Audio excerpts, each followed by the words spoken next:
આપણે સ્ટાર્ટ કરીએ તે પહેલાં ખાસ એ જોવાનું કે સ્ટાર્ટિંગ પોઝિશન એટલે કે જ્યારે તમે એક્સરસાઇઝ સ્ટાર્ટ કરો છો ત્યારે તમારી પોઝિશન કેવી રીતે હોવી જોઈએ. તો હું જે અત્યારે એક્સરસાઇઝ સૌથી પહેલી તમને બતાવવા જઈ રહી છું કે સપોઝ મારા જમણા ખભામાં મને ફ્રોઝન શોલ્ડર થયું છે, મારો હાથ ઉપર જતો નથી, આટલે આવીને અટકી જાય છે, દુખાવો સખત થાય છે, પાછળ હાથ નથી જતો, તો એમાં રિઝલ્ટ લાવવા માટે સૌથી પહેલાં વાંકા વળીને કે જેને પેન્ડ્યુલર ફ્રી એક્સરસાઇઝ કહેવાય છે, તો આ પ્રમાણે વાંકા વળી જવાનું. એક હાથ પાછળ રાખવાનો, થોડુંક બે પગ વચ્ચે ડિસ્ટન્સ રાખી અને સૌથી પહેલાં એક્સરસાઇઝ સ્ટાર્ટ કરવાની, જેમાં હાથ ધીમે ધીમે આગળ લઈ જાઓ, ત્યાર પછી હાથ ધીમે ધીમે પાછળ લઈ જાઓ. જ્યારે તમે હાથ આગળ અને પાછળ લઈ જાઓ ત્યારે તેને લાસ્ટ મોમેન્ટ ઉપર હોલ્ડિંગ ટાઈમ આપવાનો. સપોઝ મેં આટલે લાવી 1 થી 5 ગણો ત્યાં સુધી એને એ જ પોઝિશનમાં રાખો, પાછળ એને નોર્મલ પોઝિશનમાં લાવો, ફરીથી પાછળ લઈ જાઓ. આ પ્રમાણે સિસ્ટમેટિક એક્સરસાઇઝ કરવામાં આવશે તો 100% રિઝલ્ટ તમને જોવા મળશે. ફર્સ્ટ એક્સરસાઇઝ હાથને આગળ અને પાછળ લઈ જાઓ, ત્યાર પછી બીજી એક્સરસાઇઝ હાથને અંદરની તરફ લઈ જાઓ, હોલ્ડ કરી રાખો, હાથને બહારની તરફ લઈ જાઓ અને હોલ્ડ કરી રાખો, ફરીથી અંદર અને બહાર. આ જ પ્રમાણે પછી સર્ક્યુલર મોશન એટલે કે ધીમે ધીમે ઘંટી ફેરવતા હોઈએ તે રીતે પહેલાં નાનું સર્કલ બનાવો, જેમ જેમ રિઝલ્ટ મળતું જાય સર્કલ મોટું કરતું જાઓ અને આ પ્રમાણે સર્ક્યુલર મોશનમાં એક્સરસાઇઝ કરવાની છે. ત્યાર પછી એને એન્ટી ક્લોકવાઇઝ એટલે કે આ રીતે ઊંધું ગોળ ફેરવવાનું છે.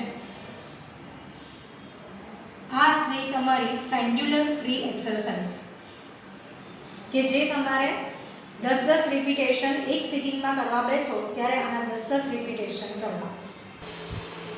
હવે આપણે બીજી એક્સરસાઇઝ તરફ આગળ વધશું, જેમાં તમારે કોઈ પણ પ્રકારની આ રીતની સ્કેલ અથવા તો મોટી લાકડી લેવાની અને આ રીતે તેને હાથમાં પકડી અને ધીમે ધીમે આ એક્સરસાઇઝને ઓટો આસિસ્ટેડ એક્સરસાઇઝ કહેવાય છે. એટલે કે સારા હાથની મદદથી આપણે જે હાથ અફેક્ટેડ થયો છે તેને તેમાં રિઝલ્ટ આવવા માટેની એક્સરસાઇઝ છે.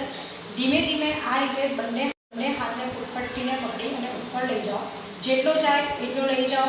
પેઇન થતું હોય તો ત્યાં જ અટકી જાઓ અને એને હોલ્ડ કરી રાખી અને પછી ધીમે ધીમે તેને નોર્મલ પોઝિશનમાં લાવતા જાઓ. ફરીથી એ જ પ્રમાણે ઉપર લઈ જાઓ, હોલ્ડ કરી રાખો અને નીચે લાવો. આ એક એક્સરસાઇઝ. સેકન્ડ, આ જ પ્રમાણે ફૂટપટ્ટી પકડી રાખી અને એને લેફ્ટ સાઈડ લઈ જાઓ, હોલ્ડ કરી રાખો, પાછળ લાવો, ફરીથી લેફ્ટ સાઈડ લઈ જાઓ ઉપર, હોલ્ડ કરી રાખો અને સેમ એક્સરસાઇઝ એ જ પ્રમાણે રાઈટ સાઈડ લઈ જાઓ, હોલ્ડ કરી રાખો અને રિલેક્સ, હોલ્ડ, રિલેક્સ. આ પ્રમાણે 10-10 રિપીટેશન કરવા. હવે ફૂટપટ્ટીને પાછળ હાથ રાખી બંને હાથ પાછળથી ફૂટપટ્ટીને પકડી રાખવાની અને ત્યાર પછી એને left, hold, relax, right, hold and relax, ફરીથી left side hold, relax, right side hold and relax. એ જ પ્રમાણે હવે હાથને ધીમે ધીમે ઉપરની તરફ લઈ જાઓ, જેટલો આવે એટલો લઈ જાઓ, હોલ્ડ કરી રાખો અને ત્યાર પછી એને રિલેક્સ કરો. આ રીતે દરેક એક્સરસાઇઝના 10-10 રિપીટેશન કરવા. હવે આપણે જે એક્સરસાઇઝ કરવા જઈ રહ્યા છે તે સ્ટેપ એટલે કે દાદરા ચડવાની એક્સરસાઇઝ, આંગળીઓની મદદથી સ્ટેપ ચડવા. તો એની અંદર ધીમે ધીમે તમારે હાથ સૌથી પહેલાં આ રીતે લઈ જાઓ. જે સ્ટેપવાળી એક્સરસાઇઝ કરવા જઈ રહ્યા છે એટલે કે સૌથી પહેલાં હાથ જેટલો જાય છે એટલો જવા દો, ધીમે ધીમે આંગળીના સ્ટેપથી તેને ઉપર ચડવા દો, જેટલો જાય એટલો. સપોઝ આટલે આવીને અટકી જાય છે તો ત્યાં હોલ્ડ કરી રાખો અને પછી હાથ આ પ્રમાણે ટેકો રાખીને જ નીચે લાવી દો.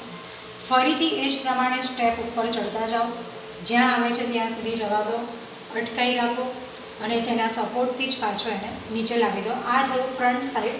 હવે આ રીતે સાઈડમાં ઊભા રહો અને સાઈડમાંથી હાથને આ રીતે ઉપર જવા દેવો છે તો સાઈડના સ્ટેપ આ રીતે ભરતા જાઓ. હવે આ રીતે સાઈડમાં ઊભા રહો અને સાઈડમાંથી હાથને આ રીતે ઉપર જવા દેવો છે તો સાઈડના સ્ટેપ આ રીતે ભરતા જાઓ, જ્યાં આવે છે ત્યાં અટકી જાઓ, ફરી હાથ પાછો નીચે લાવી દો, ફરીથી એ જ પ્રમાણે સ્ટેપ ઉપર ચડો. એક સ્ટેપ આગળ વધવું હોય તો વધી શકાય અને પછી ધીમે ધીમે ઉપર જવા દો, પાછો હાથ નીચે લાવો, પાછું સ્ટેપ ખસી અને પાછા ઓરિજિનલ પોઝિશન પર આવી જાઓ. આ રીતે 10-10 રિપીટેશન કાઉન્ટ કરવા.